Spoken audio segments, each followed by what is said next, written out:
Aujourd'hui on se retrouve pour une vidéo update lecture. Donc je vais vous parler de tous les livres que j'ai lus entre octobre et novembre.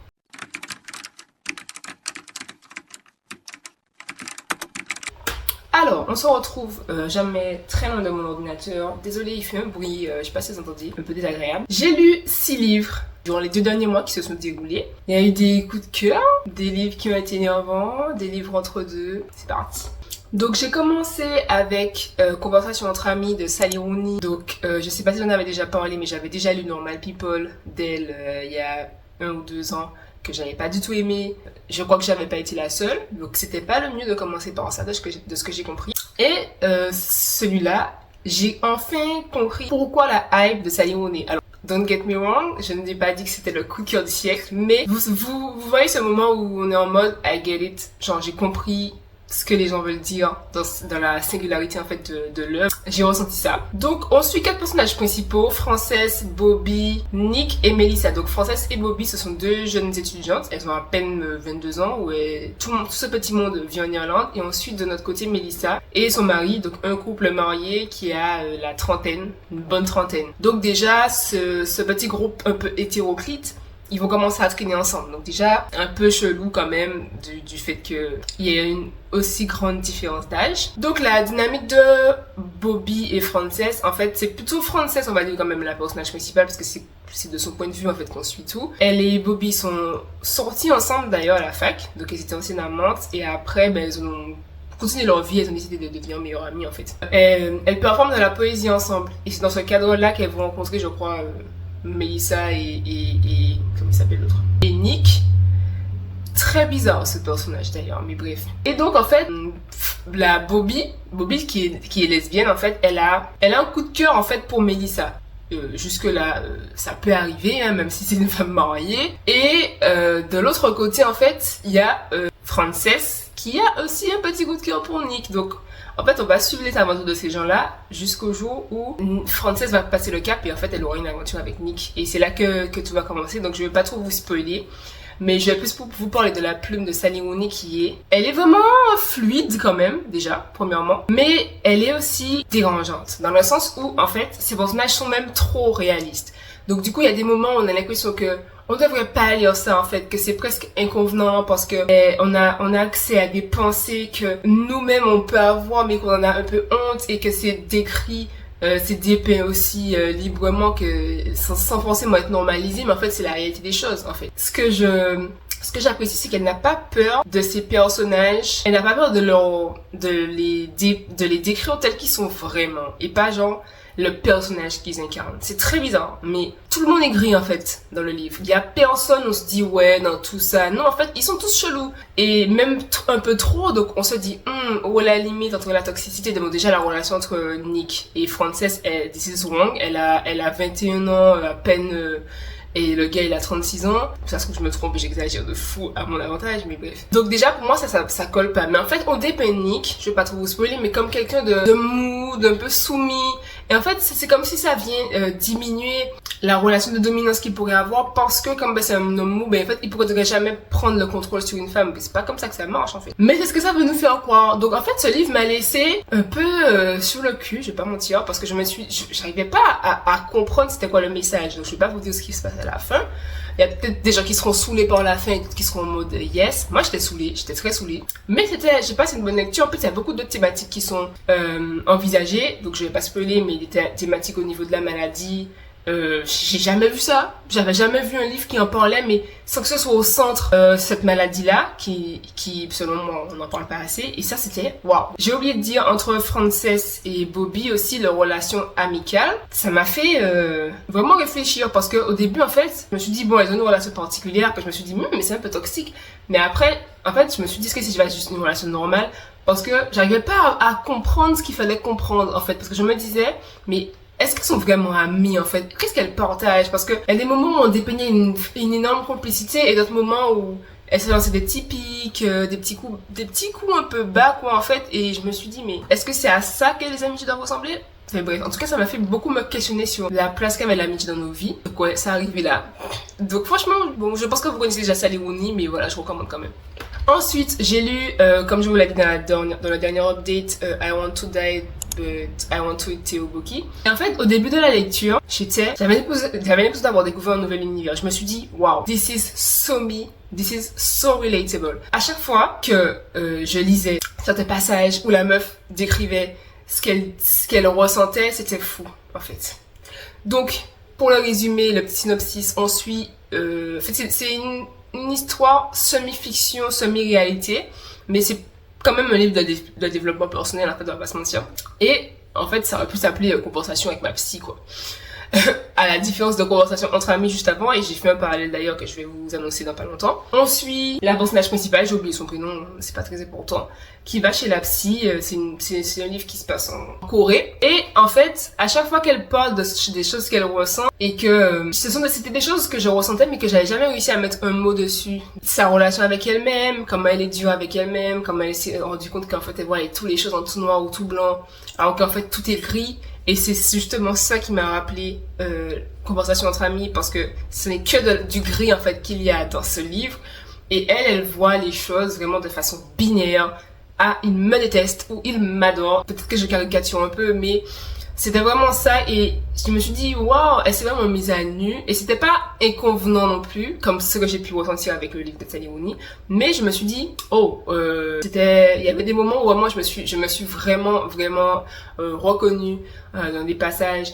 Il y a aussi le fait de, parce qu'elle parlait de ce qu'elle ressentait à propos de ce qui était angoisse et tout. Et surtout de sa relation avec la déprime. Et en fait, j'ai oublié le nom qu'elle a utilisé, mais en fait, elle expliquait qu'elle ne souffrait pas de dépression sévère comme on peut le voir, mais en fait, elle était à une espèce de stade entre deux, en fait, où beaucoup d'entre nous, en fait, se retrouvent. On est quand même un peu plus que juste déprimé, mais on n'est pas au stade d'être diagnostiqué dépressif, en fait. Sauf qu'il y a un monde entre ces deux états où on existe et on n'est pas bien, en fait. Et il faut quand même faire quelque chose pour ça.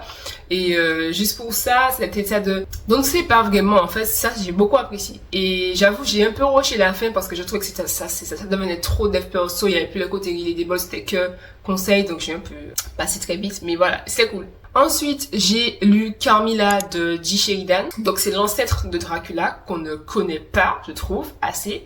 J'ai entendu parler d'elle que parce que j'ai lu suivre des trucs un peu spooky pour la fin de l'année, un peu automne, un peu qui font peur et tout. Donc, un peu vampirique. Et c'est pour ça que j'ai entendu parler de ça à deux reprises.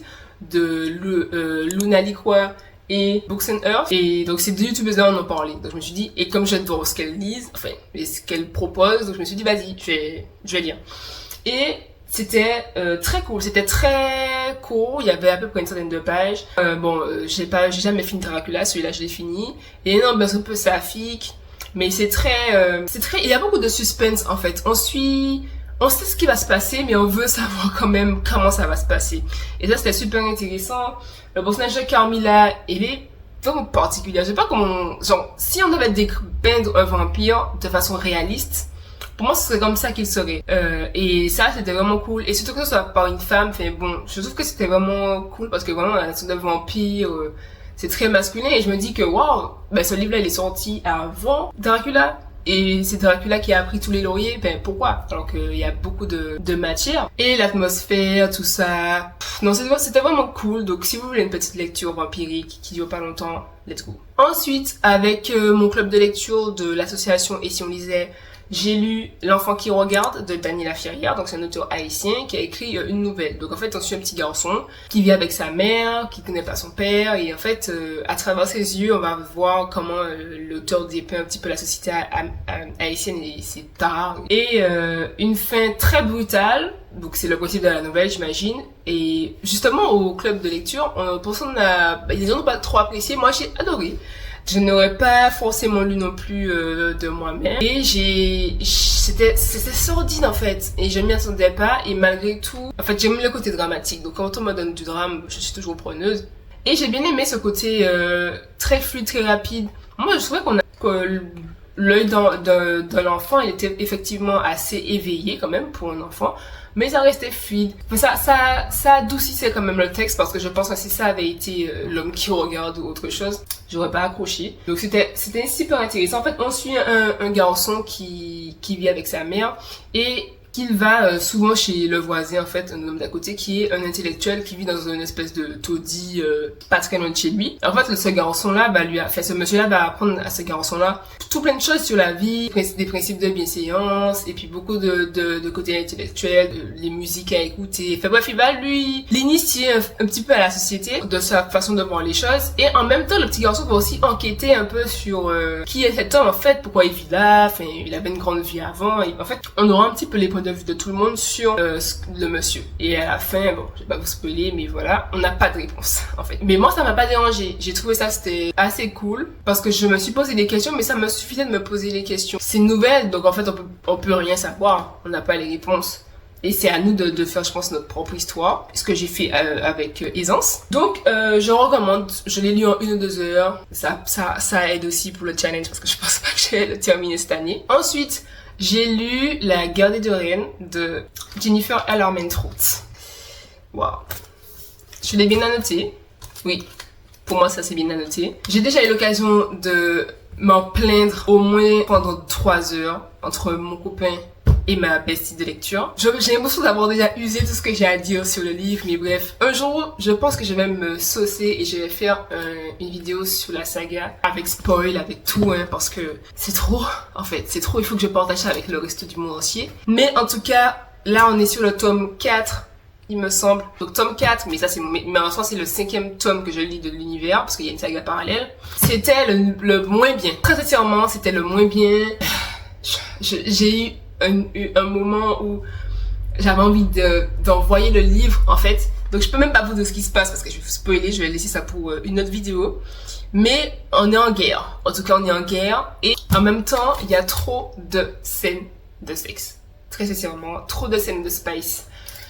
Et c'était horrible, horrible. Donc en fait, je suis en train de devenir plus sensible à ça, et c'était pas des choses qui me dérangeaient en fait dans le livre. Il y a des moments où c'est bien écrit, ça sert l'histoire, enfin ça fait, surtout dans les romans, ces scènes-là sont importantes dans le sens où ça fait partie du couple, c'est pas tabou ou quoi. Et là ça m'a dérangé profondément, et c'est la première fois que j'ai ressenti ça. Après ça, j'ai lu du coup celle d'après, je vais vous en parler, et j'ai ressenti la même chose, donc voilà. Mais c'est la première fois que j'arrive jusque là dans une saga fantasy, c'est la première fois que je lis et que je me consacre à une saga de fantasy, ça fait déjà 1 an. Donc je ne vais pas m'arrêter là. Certainement pas, tous mes efforts ne seront pas vains. Donc là, j'ai déjà une lumière dans la flamme, donc j'ai déjà le tome 2 de la saga parallèle qui arrive après à partir du tome 3 de la saga principale. J'espère que vous me suivez jusque là.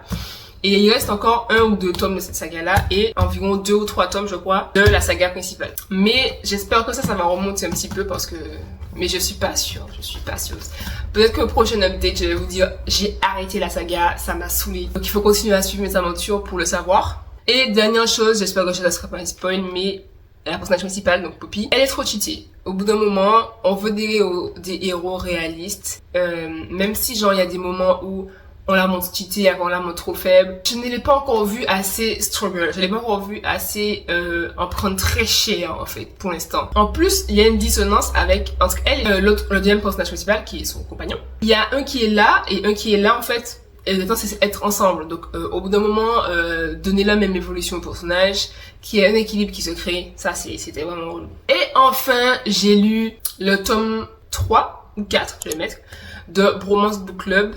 Donc Craziest Bromance ou je sais pas quoi. Et lui aussi, c'est le tome que j'ai moins aimé, vraiment. Trop de scènes aussi pareilles. C'était pas nécessaire. En fait, et puis comme c'était pas un slow burn, ça m'a un peu saoulée. Parce que je pense que je deviens de plus en plus critique sur la romance et je ne supporte pas si je n'ai pas les critères qui sont réunis. Mais j'ai une bonne raison, hein. C'est pas juste des caprices ou quoi.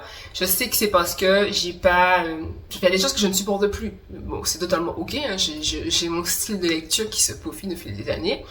Mais si, au début du livre ou traite dans le livre, on sait déjà qu'ils sont tous les deux très intéressés, ça me dérange. Mais je sais que c'était le principe et ça servait à l'histoire parce que c'était un friends to lovers, donc c'était des meilleurs amis hyper proches, donc, et qu'ils ont découvert à peu près en même temps qu'ils avaient commencé à avoir des sentiments et qu'il fallait qu'ils traversent des épreuves chacun de leur côté tout en donnant une chance à leur histoire alors qu'ils voulaient pas perdre leur amitié et tout.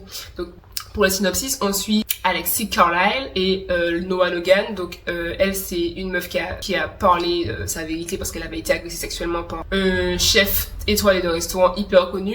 Donc elle est connue pour ça. En fait, son nouveau café et tout attire beaucoup de femmes qui ont été victimes en fait. Pas que de lui, mais de femmes victimes en général d'agressions, de viols, etc.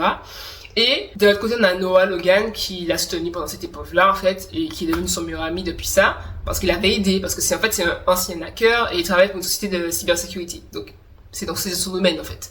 Et donc, on suit leur amitié, mais en fait, Alexis, elle a aussi des antécédents familiaux qui vont refaire surface. Et pareil pour Noah. Donc, en fait, il y a leur histoire chacun, et leur histoire ensemble. Et je sais que c'était nécessaire de montrer qu'il y a des moments où tout va bien, il y a des moments où ils allaient se faire rattraper par leur passé. Mais je trouvais qu'on pouvait faire ça sans qu'ils aient déjà conclu, entre guillemets, dès le milieu du livre. Ça, voilà, le premier bisou est arrivé trop tôt. J'ai trouvé qu'ils auraient pu...